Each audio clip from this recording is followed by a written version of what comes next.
So, yung gamit ko sa barako, ito siya. Pwede niyong bilhin sa palengke o kaya saan ba, sa Japan Home. So, may ganito, 'di ba? Ganito.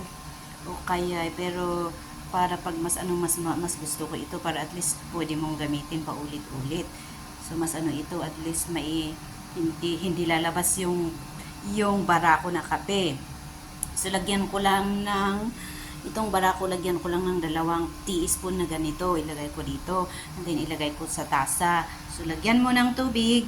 And then, yung pangasukal mo, itong Skyland Coffee. Diba?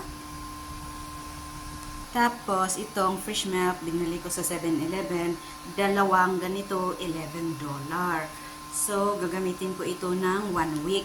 1 week. Kasi ito parang 3 days. 3 days na gamitin. So, kasi dalawa siya. So, 1 week na dalawang ganitong box, $11 yun. Sa 7-Eleven ko siya binili.